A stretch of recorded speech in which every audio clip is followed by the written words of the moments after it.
My name is Josh Bryant. I've had the opportunity to train with numerous strong men from all over the country and some people that hold world records and all sorts of things.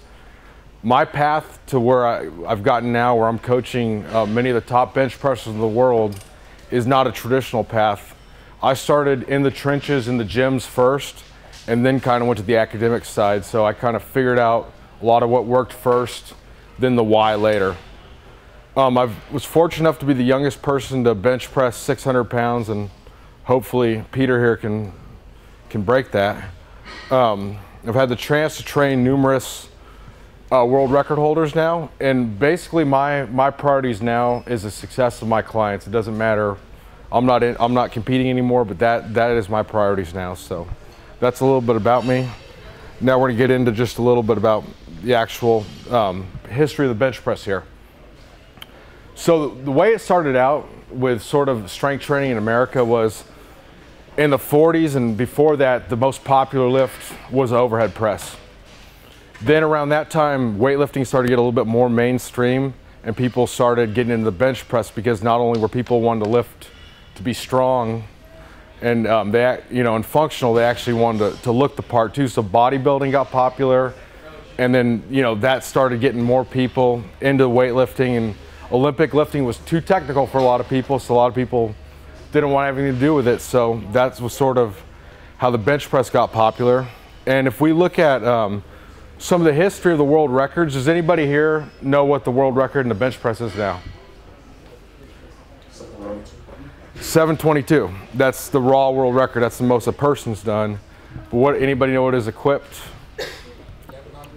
Yeah, I don't even know. It's somewhere around 1,100 pounds. So, the history of the real world record in the bench press started off in first person to bench press 600 pounds. Anybody know when that was? He's 560. Pat Casey, 617. Yep. What year was that? 1967. So we're looking at 47 years ago. So now over nearly 50 years, the world record's gone up 105 pounds. That's pretty compatible to like track and field records and things like that. So that's why sometimes you're gonna read, I think this is gonna be a more raw friendly crowd here. So, but that's sort of why you're gonna see sometimes in Muscle and Fitness, somebody, bench pressing 1,100 pounds or whatever it is. It's not really, them doing it. So for what we're doing here, even if you're not like a powerlifter of any sort, you just want to train for general fitness, your physique, bodybuilding, whatever, what we're going to talk about here, building a raw bench press, is going to actually have some carryover. And a lot of what we're going to talk about here with the bench press is going to, it's going to carry over into all the different lifts I'm talking about. So next, if anybody has any questions at any time, feel free to stop me. Next, we're going to talk about the bench press and the 7 granddaddy laws. Has anybody here ever heard of the 7 granddaddy laws? Training. These were categorized by Dr. Fred Hatfield. So in theory, like the way the United States is governed, there's going to be a Supreme Court and all this, and they're going to ultimately come back to the Constitution to make a decision. Now they don't do that all the time, but I don't think you're allowed to carry guns with a permit or anything in Washington, D.C. So clearly, that's not what they're always doing, but that's what they're supposed to do. Okay, so with the 7 granddaddy laws, this is kind of serving as my constitution on how to design an effective program. The first one, the law of individual differences.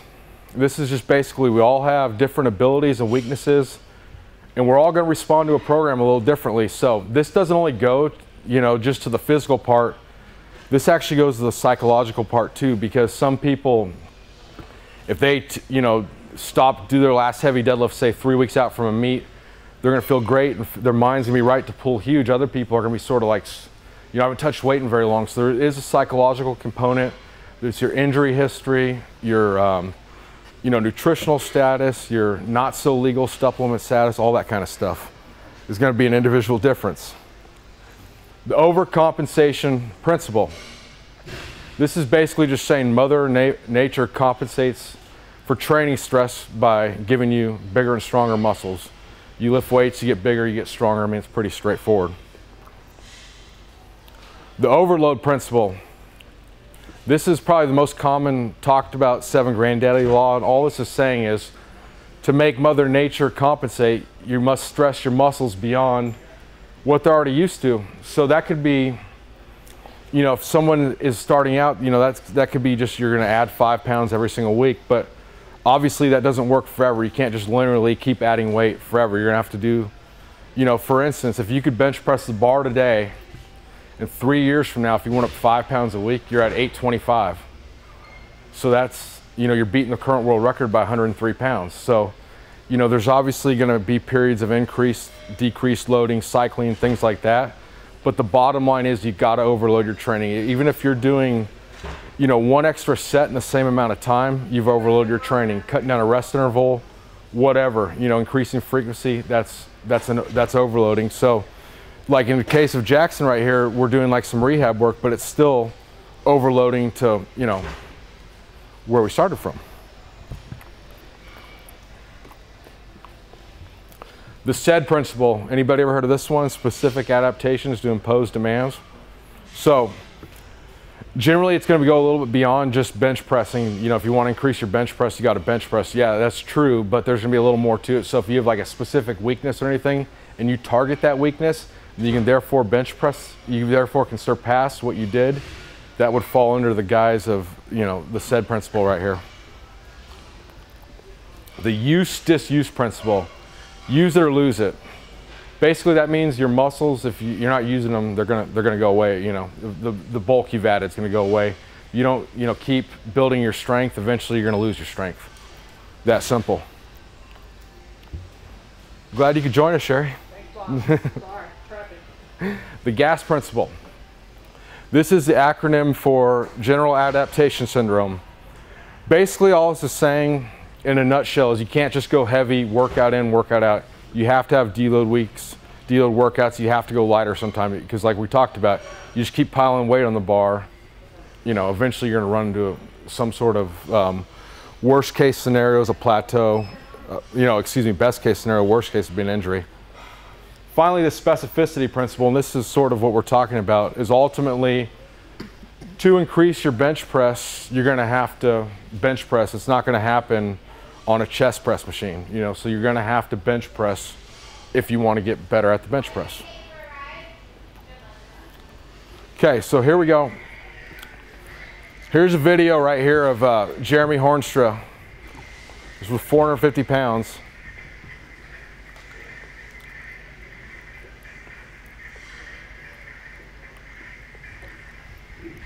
And this is called compensatory acceleration training, what we're going to talk about right here.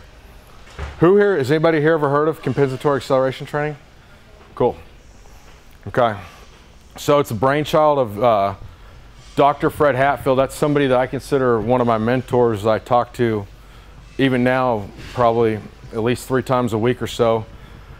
The basic tenet behind it is you're trying to produce high forces while you're lifting. So, you know, it's mass times acceleration. So basically, instead of just worrying about piling more weight on the bar, you're going to try to move that weight faster. So what we're keeping in mind here is compensatory acceleration training is a training method. It's not a routine. So it's not like, you know, this is my workout compensatory acceleration training. It's basically a way you're actually performing your reps.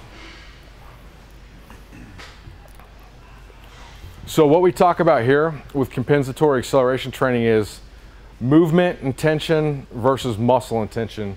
So if you've ever heard have you guys ever heard of like a bodybuilder talking about like trying to like feel the muscles work, you know, so it makes sense. Like a fly or something, you're trying to feel the chest work. You're not trying to ballistically swing the dumbbells.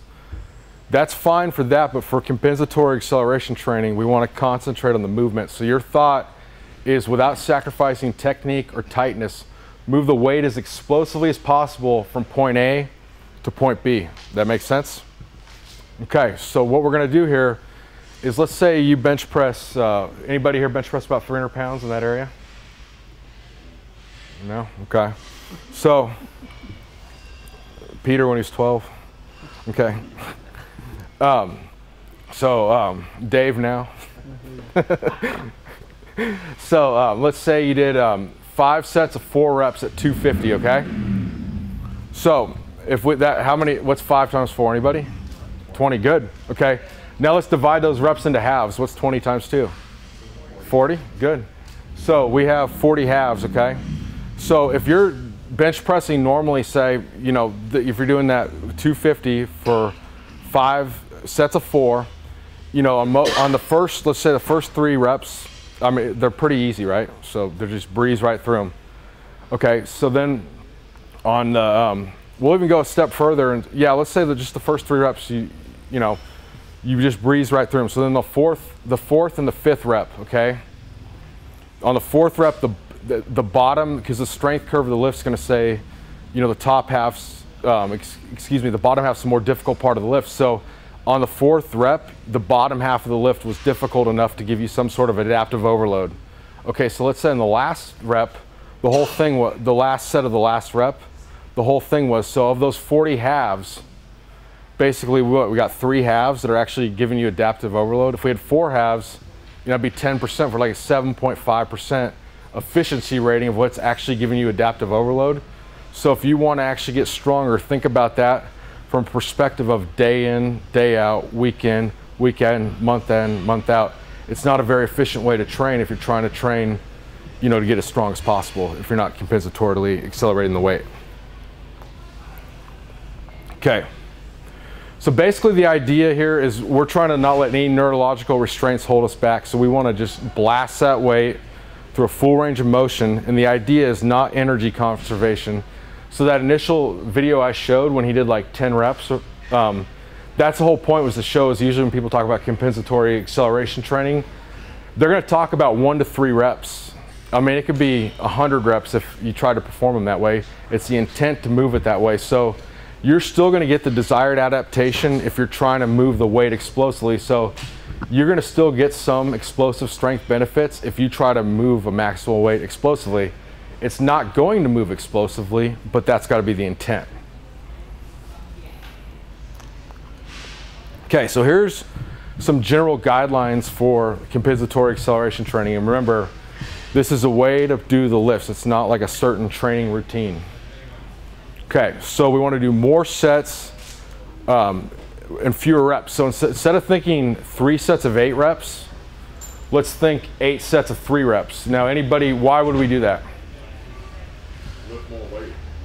Well, you can lift more weight that way too. The neurological demands will be significantly less. Absolutely. And then, yeah, because I remember I saw you at that one thing, we were talking about those cluster sets. Yeah. Yeah. Okay. Mm-hmm. Yep. And then, okay, so then not only that, but the basic part is, if you know nothing about science, if you just came out of a cave and just somehow discovered lifting weights, is there's more first reps.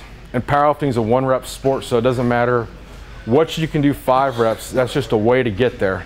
All that matters at the end of the day in powerlifting is what you can do for 1 rep.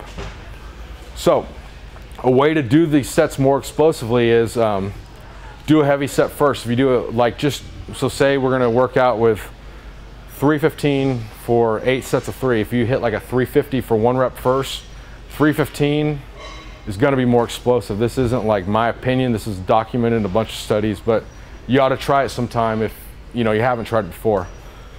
In compensatory acceleration training, just look at it as the method of doing your lifts. I mean, that's what it is. That's how you want to train the power lifts.